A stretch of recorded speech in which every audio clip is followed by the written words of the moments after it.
I am so glad to see so many people here this morning. I always worry about Easter at a UU church, that the humanists won't show up because they might hear about Jesus, and that the Christians among us will visit other churches so they can get their full dose.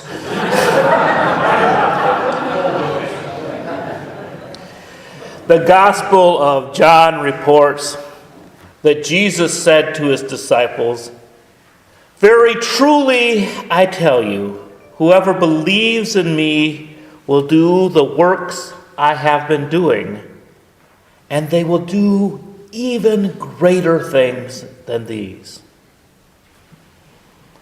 The idea of works is very important in the Gospel of John. The Gospel of John is different from the other Gospels. Matthew, Mark, and Luke are called the synoptic Gospels because they are in sync. They kind of follow the same outline. Mark is the shortest Gospel and probably the pattern from Matthew and Luke, and they follow it, but then they add their own material. Matthew has Jesus preaching the Sermon on the Mount, like a new Moses coming down from the mountain. Instead of giving 10 commandments, he has Jesus speaking the 9 blessings known as the Beatitudes. Now, Luke has a similar sermon, but he remembers Jesus giving it on the plain, on the same level of the people.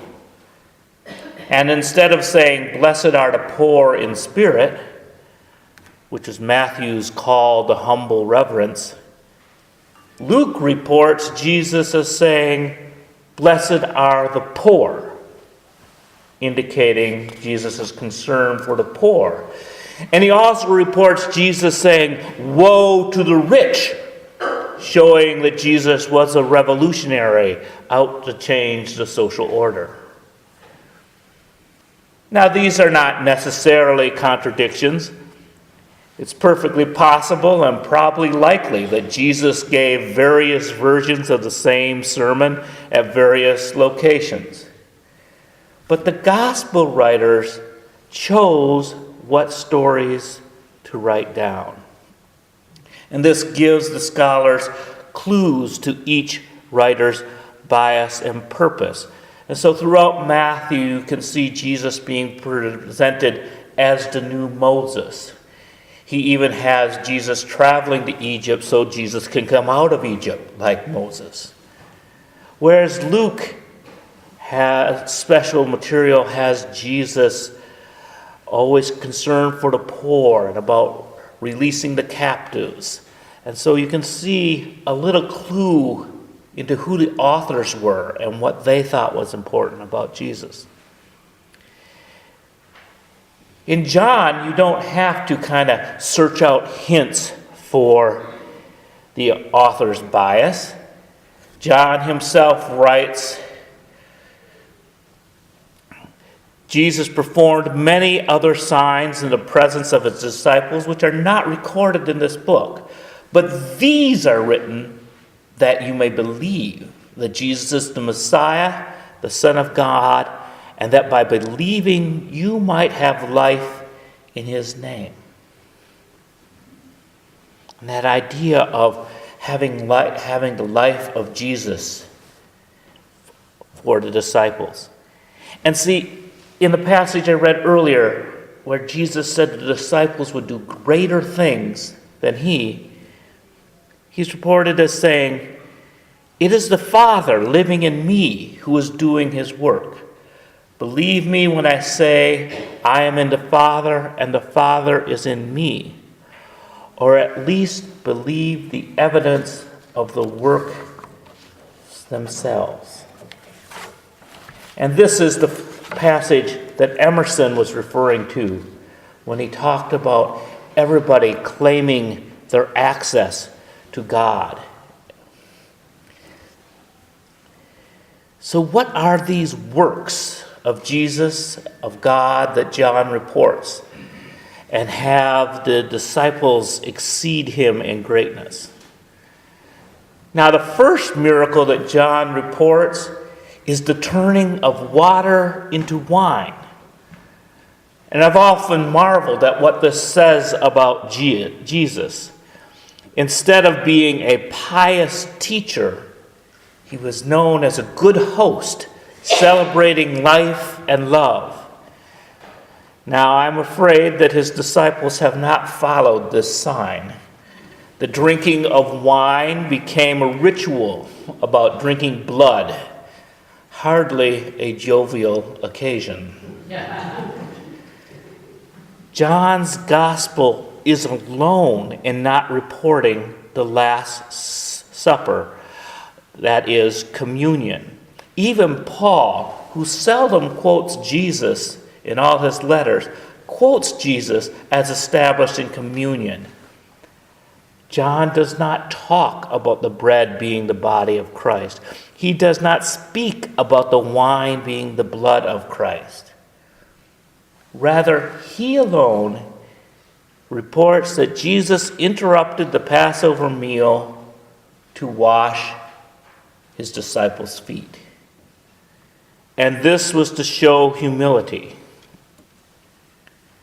And perhaps this past week, the new pope expanded on the humility of Jesus.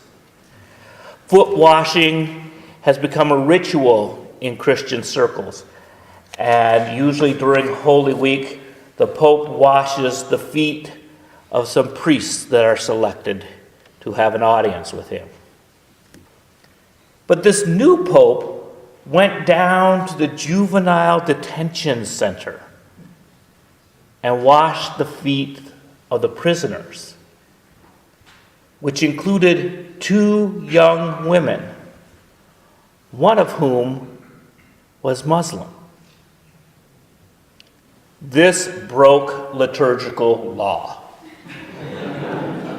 But being the Pope, he's allowed to do this. Some conservatives fear that by washing the feet of women, he was opening the door to their full discipleship and, heaven forbid, priesthood. They say that the 12 disciples of Jesus were all male. So perhaps the Pope did a work greater than Jesus by including females and a non-Christian. John includes some of the miracles that are found in the other Gospels, such as the feeding of the 5,000 and walking on the water and giving sight to the blind and catching many fish. But one story is only told in the Gospel of John, and that is the raising of Lazarus from the dead. The Gospel of Mark has Jesus reviving a girl presumed to be dead, but Jesus says, "Oh, she's not dead, she's asleep," and then revives her.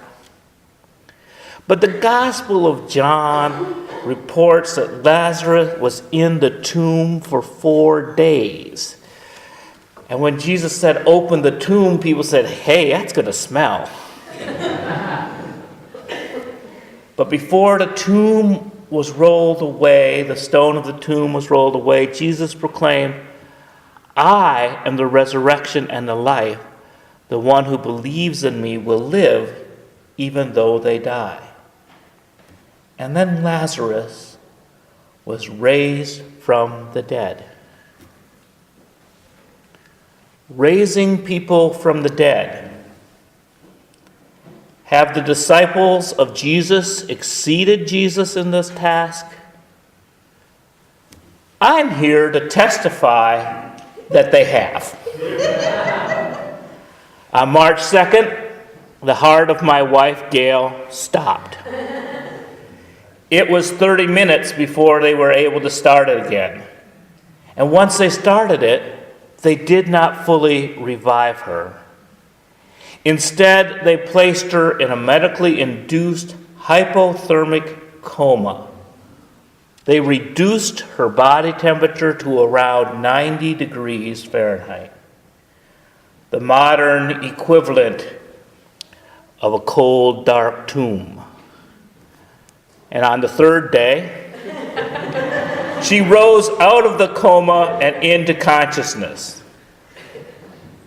We explained what had happened to her as she proclaimed through the morphine and fatigue, "Weird."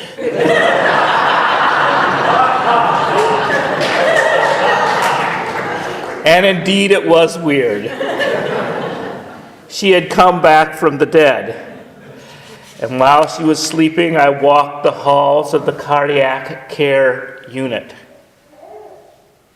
And room after room contained resurrection after resurrection. An everyday miracle occurring many times across the nation and around the world. I imagine Gail is not the only one among us here today who has been resurrected from the dead. Many thank God, many thank science, many thank whatever holiness produced the human mind. Many of us now understand how to bring people back from the dead. On the wall behind this pulpit is a holy instrument, waiting to perform resurrections here in this temple. Encased in a red box is a defibrillator. After she died, Gail was defibrillated 3 times. I'm glad Peter wasn't around. He would have denied her 3 times. But what wondrous works these are. I do not know if the medical practitioners were disciples of Jesus, but Jesus said, "Believe in me when I say I am in the Father and the Father is in me," or at least believe on the evidence of the works themselves. Or at least believe on the evidence of the works themselves. I do believe the evidence of the works. We live in a miraculous age. We catch more fish and feed more people than the disciples of Jesus could imagine. Miraculous people walk around us and we barely notice. Did Jesus know the secret of coming back from the dead? Was the resurrection of Lazarus a dry run for his own resurrection?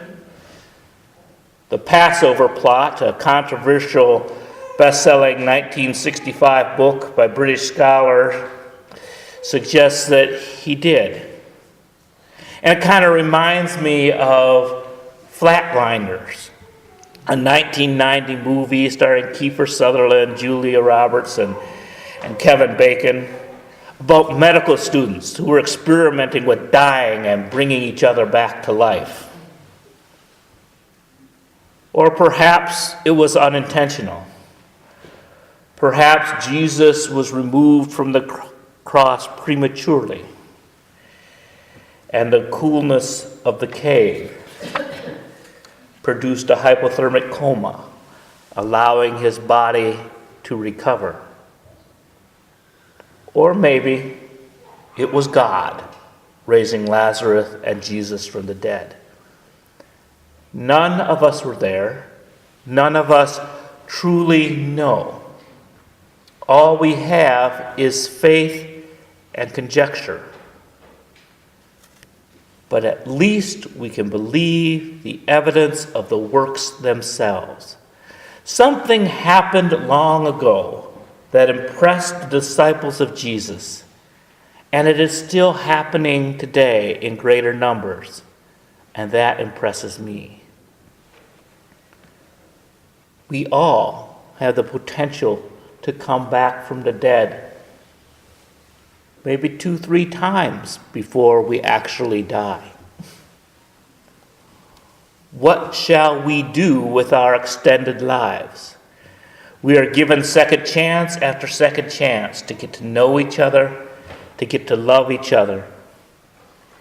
In the local paper, they often show pictures of 5-generation families.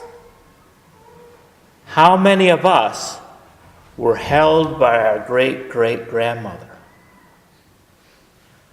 My great-grandmother held my brother, but died 2 years before I was born. In the days of Jesus, one was fortunate to know one's grandfather. We are living longer. But are we living better? What are we doing to share generation to generation? May this Easter remind us to look for everyday resurrections. May we receive them gratefully and give them liberally, sharing our lives, giving our lives for the sake of others, giving our lives for a future unknown. Our ancestors are with us always. We will be here always, even until the end of time. May we bless and be blessed.